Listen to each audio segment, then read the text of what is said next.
So I'd like to thank Arlo and Nancy and all of the staff and volunteers and board members of the Key West Literary Seminar for inviting me to this very special gathering. This is my first time at the seminar, but it will not be my last time. And thanks to all of you for being here, for joining us and being here this morning, early morning. I'm especially excited to be here as a daughter of Florida, specifically Jacksonville, where I was born and raised, as was Dontiel. So there's something in the water in Duval. The 9 stories in my short story collection, The Secret Lives of Church Ladies, feature 4 generations of Black women grappling with who they want to be in the world, caught as they are between the church's double standards and their own needs and desires. So I was thrilled to learn that desire was the theme of this year's seminar. And as you can imagine, I've done a lot of readings, mostly virtual, since my book came out in the fall of 2020. And I have an established kind of like a band has a set list. It's pretty set that I read, and it depends on how much time I'm allotted. But given the theme of desire, this was a real opportunity, I felt, to read excerpts that I don't normally read. So of my set list, 3 of the 4 excerpts are pieces that I don't typically read at events. But they speak very directly to this theme, this wonderful theme of desire, and I hope you enjoy them. The first excerpt is from the first story in the collection, which is titled Eula. And I'm not reading from the very beginning, so I'll give you a little backstory. Eula and her best friend, Caroletta, are church ladies. They are single and ostensibly looking and waiting for husbands. In the meantime, once a year on New Year's Eve, they get together in a hotel room and have sex, and then they go back the rest of the year and act like nothing ever happened. So here's a little background on that. By the time Eula and I had turned 30, 10 years ago, we had been best friends for half our lives. We met in 10th grade, the only Black girls in our honors English class. Eula had been new that year. Her family moved down from North Carolina. She needed a friend, and I did too. We were daydreamers, planning our double Hawaiian weddings in the margins of our math notebooks. Our husbands would be railroad men like our fathers. We'd teach at the high school, join the ladies' auxiliary at church, and be next-door neighbors. Our kids would play together. But our 30th birthdays found us teaching at the high school and serving in the ladies' auxiliary with no other parts of our daydreams realized. We celebrated Eula's birthday in her apartment with too many wine coolers. She ended up in my lap, her skirt bunched up around her waist. I saw the white cotton panties between her thick brown thighs. She smelled like vanilla. "Do you ever feel like you could just bust?" she asked me, her breath fruity and hot in my face. I didn't answer, afraid that my honesty would send Eula running. But it didn't matter because she kept talking, begging me to touch her because no one had touched her down there. She had been a good girl, she told me, but I already knew that. As a teen, Eula hadn't sneaked behind her parents' backs as I had, curious, then disappointed by what 2 rough boys had to offer. And as a grown woman, she had not endured short-lived flings with men whose names weren't worth remembering as I had. Eula had committed to praying and waiting for her Boaz, like Ruth in the Bible. Eula is a true believer. She doesn't walk around with questions lingering in her throat like I do. But that night, she slid my fingers inside those white cotton panties and forgot all about Boaz. We stayed up until we were slick with sweat. Later that morning, Eula tamped down regret with silence and coffee. A month or so later, it was New Year's Eve, and Eula called to say that she'd booked a suite over in Clarksville. I brought white pizza and 3 bottles of Asti Spumante. Thank you.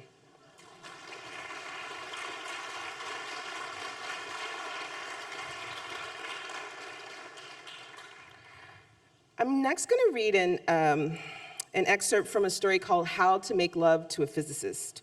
And I'm going to read the first two sentences to sort of tee it up. But basically what you need to know is that our narrator is a woman named Lyra. She's an art teacher who meets a physicist at a STEAM conference. So you might know STEM. STEAM is science, technology, engineering, arts, and math. So we have an art teacher, and a physicist. The opening sentences are, how do you make love to a physicist? You do it on Pi Day. Pi is a constant, also irrational, but the groundwork is laid months in advance. And I'm going to skip ahead about 15 pages to the end, so there's a lot that happens. How do you make love to a physicist? On March 13th, the night before he comes to town, you stay up late, taking turns playing old school hip hop and R&B music videos, talking smack about who's going to get served at your dance off, Googling your astrological compatibility, your Virgo to his Aquarius, laughing, giddy. Then Pi Day arrives and you shower while he's en route to the airport. Once he's in the air, his 6-hour flight, including layover, feels to you like an eternity. His walk from the plane to your car at curbside takes as long as a pilgrimage. You imagine him kissing the western wall of Sbarro, weeping at the Cinnabon, leaving an offering at the feet of Auntie Anne. After he drops his luggage into your trunk and closes it, he turns to you and says, finally. And you say, finally. And he draws you into his arms and kisses you. His lips are as soft as you thought they would be. At your place, you make omelets and home fries, which he devours. His appetite is magnificent. Then, even though you're both exhausted and sleep-deprived, adrenaline kicks in and you win the dance-off by a mile. This man cannot dance to save his life, despite talking much shit. What's my prize, you ask? Eric pulls you down to the couch and kisses you again. Oh, so we both win, you say. Here's a participation trophy. You go in for more kisses and you think, God, let him be forever.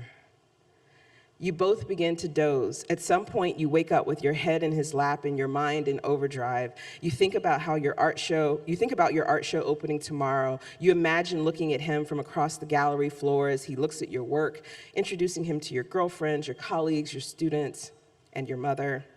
You think that even if today and tomorrow were all there was, that would be okay. But then you hear your therapist's voice asking what you feel, not think right now. And you struggle at first to find the words before settling on warm, hopeful, joyous, full.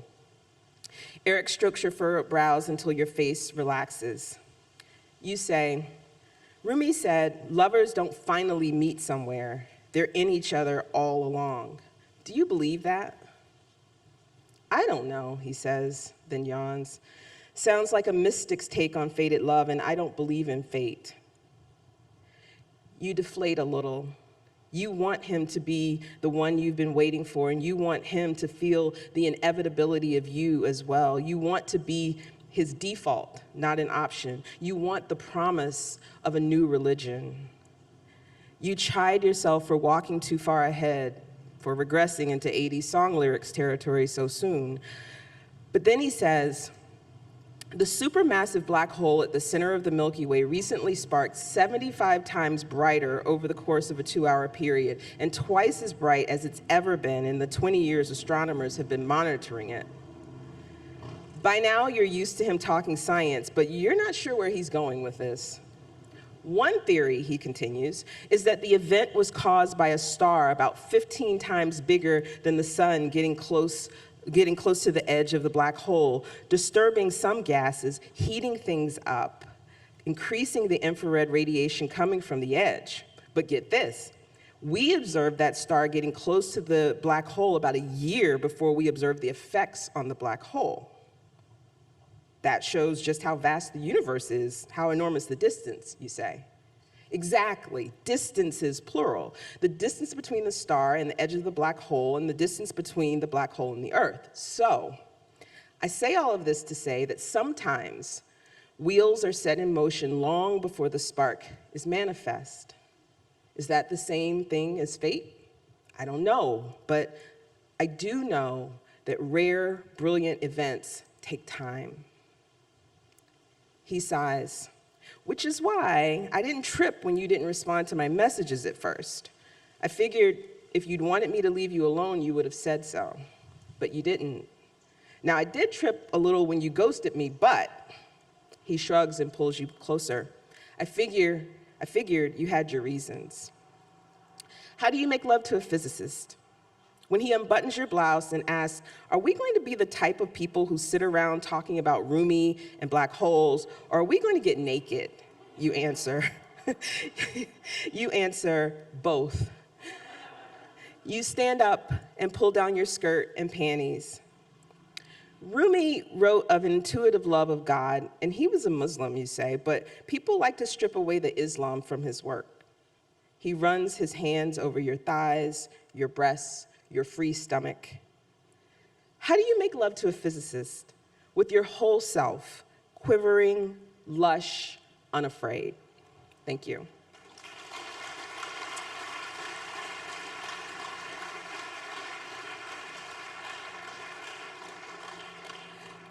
And for the third excerpt, I'm going to read just the introduction to a story called Instructions for Married Christian Husbands. The basics. You, the infantilized husbands of accomplished godly women, are especially low-hanging fruit, ripe for the picking with little effort on my part. Buttery soft laughter at your attempts at humor, or eye contact that lasts a beat too long, but subtle enough that it leaves you wondering if maybe you just imagined it was a beat too long. Maybe it was just wishful thinking on your part that I leaned in closer each time you spoke, that I was really tuned into and turned on by your monologues on fantasy football and barbecue. Or maybe you just want a woman to treat you like a man for a change and not like one of her children. Despite your frustrations, you may not want to stray. Perhaps this is your first time. And you didn't imagine it would be with someone like me, dark, with short, kinky hair, someone so different from your wife. But it was my eyes, my lips, my teeth, my smile, my intellect, my breast, my easy laughter that got you. I understand you feel the need to offer some explanation for stepping out with someone like me, some reason for why I turn you on. Why do you turn me on? It's that you want me when there are so many reasons you shouldn't. That turns me on. Your hunger, your deprivation turn me on. I don't care why your wife won't fuck you properly. It's satisfaction enough simply knowing she won't. All the risk is yours, but I'll wade out into it with you. I've always enjoyed playing in the deep end. Thank you.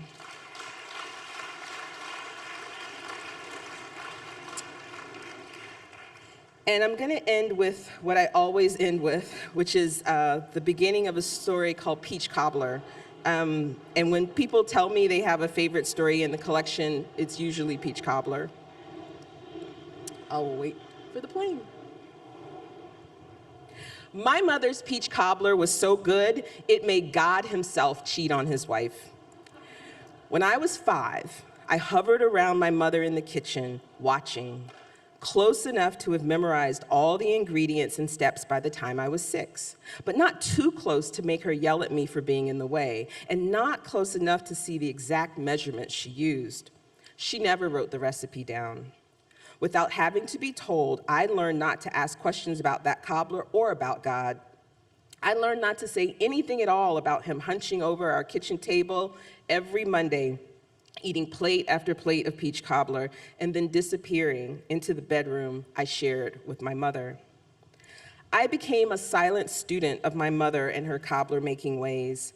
Even when I was older and no longer believed that God and Reverend Troy Neely were one and the same, I still longed to perfect the sweetness and textures of my mother's cobbler. My mother, who fed me TV dinners, baked a peach cobbler with fresh peaches every Monday, her day off from the diner where she waited tables. She always said Sunday was her Saturday and Monday was her Sunday. What I knew was that none of her days were for me. And for many of those Mondays off and on during my childhood, God, to my child's mind, would stop by and eat an entire 8x8 pan of Cobbler. My mother never ate any of the Cobbler herself. She said she didn't like peaches. She would shoo me out of the kitchen before God could offer me any, but I doubted he would have offered even if I'd sat right down next to him. God was an old fat man, like a black Santa, and I imagined my mother's peach cobbler contributing to his girth. Some Mondays, God would arrive after dinner and leave as I lay curled up on the couch watching the Little House on the Prairie in the living room. Other times, my mother and God would already be in the bedroom when I got home from school. I could hear moaning and pounding like a board hitting a wall as soon as I entered the house. I would shut the front door quietly behind me and tiptoe down the hall to listen outside the bedroom door. "Oh God, oh God, oh God," my mother would cry. I could hear God too, his voice low and growly saying, "Yes, yes, yes." Thank you.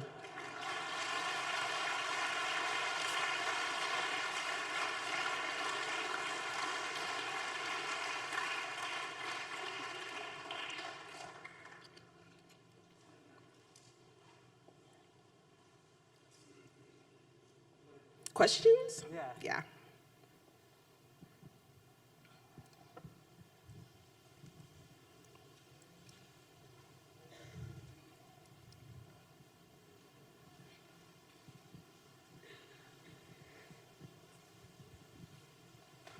Thank you, that was great. Thank you. Do you get pushback from the religious church community for your writing? You know, I've been really lucky. I was just telling somebody last night that people don't really bother me on social media. Like, if people, I'm sure that there are people, especially church folks, who aren't fans of the book. And I've had people tell me they saw something somebody said about it that they didn't like. But no one has said anything to me directly. The closest was I was invited by a Black women's book club, and there was one woman who I noticed was very tight-lipped and quiet the whole time, except for her question, which was, do I consider myself part of the church? And if not, what authority do I feel that I have to have written these stories if I'm not a part of the church? So what I said to her was that, the first 35 years of my life, I was in the church. I was going to church for as long as I could remember as a child and well into my adulthood. So if we, need authority, I think that counts. But more than that, the good and the harm that the church does isn't confined to the church. It spills out onto the rest of us, so it's fair game. And I've had a really positive response from church folks, which has surprised me. I had a Black woman pastor reach out via my Facebook private messages, and she said, there is a group of us Black women pastors who have a book club, and we want to talk to you. And I always feel like I'm being, asked to go to the principal's office. But that was a fantastic conversation. Another Presbyterian church that's led by a Black woman pastor invited me to their book club, and they did a 4-week book club on my book, and I came for one of those weeks. And then a Black Baptist church in Arlington, Virginia, 158-year-old church, 4 generations in that church. Their book club invited me as part of their church's anniversary celebration. They have a millennial pastor, and there were also Black baby boomers who had a lot of questions. They were just shocked, not by the graphic sex, but just shocked by a lot of the things that I talked about doctrinally in here, and how the experiences that people have had in the church. And they said, we didn't know the young people felt that way. They thought I was a young person. They thought I was a millennial. I'm Gen X. And that was a fantastic conversation. So I'm excited that it's, been well received by church folks.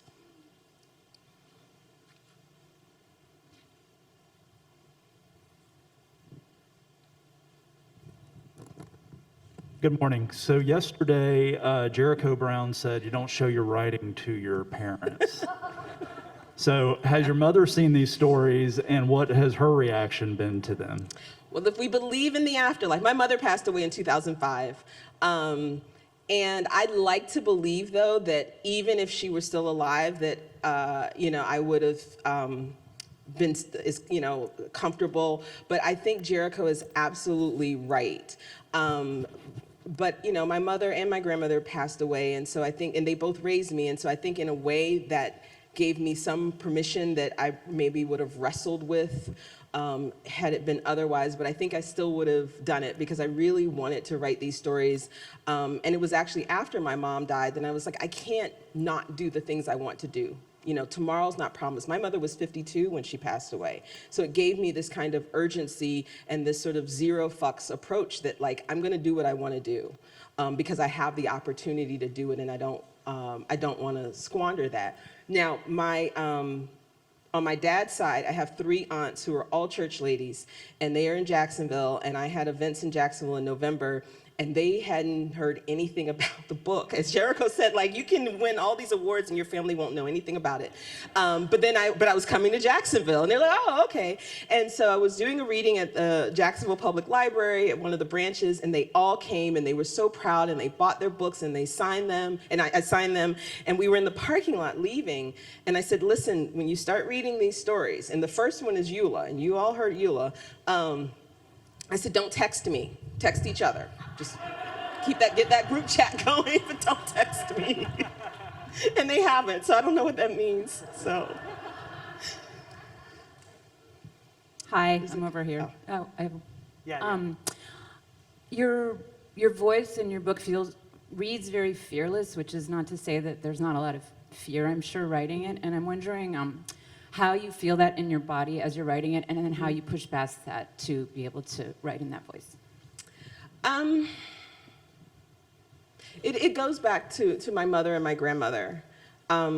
They didn't do the things they wanted to do. They didn't even think about what do I want to do. They spent their lives in servitude to other people and prioritizing other people, including me. And I just feel compelled to not replicate that. And so if there's the hesitation or a fear, I think about them, and I think about the things that they didn't even get to name that they might want to do. And I think of it as a privilege to be able to write what I want to write, and be unapologetic, and all of those things. And so it's in their memory and their honor that I find that, I guess if you would call it courage, that I find it there. There's someone here and here. Okay. The motivation and the love of the character is very clear. You talked about, and so I'm wondering, as you were writing it, what kind of discoveries you might have made as you were writing it that came up for you. So many discoveries. I think the biggest one after I finished the whole book and sent the manuscript into the publisher. I was like, wow, there's a lot of mother-daughter stuff in here. I was not conscious of that, but clearly there were things that I needed to still kind of work out. When my mother passed away, she was in hospice for 6 weeks, and I felt like I said all of the things I needed to say, and she said what she wanted to say, so I felt like I got as much as anyone can get when your mother dies at 52. I got that closure. It's a weird word, because certainly that door is not closed. But I didn't anticipate all the ways that the mother-daughter dynamics would show up. So that's something that I realized that not only did they show up in these stories, but I now want to get intentional about looking at some of those dynamics. I also, in terms of my own journey as a writer, and the question over here about fear and things like that, and I learned that I could shake off any worries about being taken seriously, because people will tell you that sex writing isn't serious, and that's a lie, or things like with How to Make Love to a Physicist. I thought, can I let them have a happy ending, or is that too sentimental and therefore not serious? That somehow people have to be miserable or things have to be ambiguous for it to be literary or serious art. And so over the process of writing these stories, I came to the conclusion that I was going to kind of make my own rules, and the rule is, if I like it, and it stays. And so that happened for a number of the stories. In a story called Dear Sister, one of the five half-sisters is a woman named Tashida, and she is raunchy and vulgar, and I was blushing as I was writing the stuff that she said, and I was like, no editor's ever gonna publish this, and I was like, to hell with it, okay, fine, I'm still gonna write it. And I think that's where I kept landing, which was, I'm still gonna write it because I think it's funny, or I think it's important, or I think it's interesting, or I'm nerding out on this part, so I'm going to keep that in. And so that was the process for me, that writing, as I've seen other poets and prose writers do, that there is this play and this experimentation and this process of discovery. And I realized I'm doing that, and what a gift it is, and I'm going to keep doing it, and I'm not going to be daunted by any gatekeeping and that kind of stuff. We have time for one more. Hey, Eileen. Hey, Deesha, so great to hear you. And aside from anything, I think you have the best boundaries of any human being I've ever met. Oh, thank you. So cool in terms of like, I'm not going to answer that, and I'm going to do it this way. And I don't know how you got there, and that's not my question, but I just want to say I feel Thank you. One is, what is your relationship to God? It's a double question. What is your relationship to God, and how do you use churches in your life? And that's not the double. Do you stop in them? Do you have a sentimental or an actual practice? And the other one is just about research, because I know that you've done freelance too. Yeah. And I'm assuming that these are not all autobiographical stories. And I wonder, do you interrogate your girlfriends? Do you? Okay, go ahead. So, let's see, the God part is easiest. I don't know. I stopped going to church when my mother died. That's why I stopped at age 35. And people say, oh, because you were angry at God because your mom died of breast cancer. And I'm like, I don't feel anything towards God. I'm not angry. But I started to feel like I don't know what this is, and it has no relevance to how I'm feeling right now, having lost, as Cheryl Strayed wrote so beautifully, the love of my life. The relationship with my mother was the most complicated, but most foundational and impactful, defining relationship of my life. And so once she was gone, I was looking at church, and I couldn't understand what I was doing other than ritual. And I do like ritual, but a ritual that makes me get up early on a Sunday morning, not so much. So there was this kind of big gap. And then in the pandemic, I have a number of friends who are practitioners of African traditional religion, African diasporic religions, and I started learning from them and some basic practices around ritual and altars and things like that. And that gave me some measure of peace and a source of peace during such an uncertain and very terrifying time. And in terms of research, a lot of this research was done in childhood, in that I was surrounded always by Black women in the church and outside of the church, and I learned very quickly when they talk about a child's place and to be seen and not heard, that if I just kept my mouth shut, I could listen and hear all of these stories, and that's what helped for the stories to be so intergenerational, because I was with my grandmother and her friends as much as my mother and her friends, so a lot of these stories are drawn from memory and nostalgia. In terms of other, but I'm always careful. I don't want to write a family member or a friend's story, dress it up like fiction, and put it in a thing. I want to take a kernel of the truth of their story and then use imagination to make a more interesting story, or to pull multiple things together. But I never want to capitalize on somebody else's story when they haven't given me permission to do that. And then other research, all of the physics, all of the science stuff in that story came because I had a crush on an actual physicist that I met. And it was unrequited. He did not have a crush on me back, but we're friends. And so I said, I'm going to write this story. He knows that it was inspired by me meeting him. And I did some research on the whole black hole thing. And then I had him give me some tips on how to, tweak the science a bit. And then I also interviewed him about his relationship, having grown up Catholic and then, becoming a scientist, and how he reconciles science and religion. And there's a conversation between the characters in that story that's based on my conversation with him. But he's very different than the actual character. And I'm trying to think other places where there was research. I think that was the biggest part of it. My book was published by West Virginia University Press, and I had a fantastic editor there, and I didn't know they fact-check fiction. And so I'll end with this little tidbit from my editor. She said, I have fact-checked everything and found, that it's all solid except one thing. She's like, are you sure that a dozen crabs cost $7 in Jacksonville, Florida in 1985? And I said, yes. So, thank you.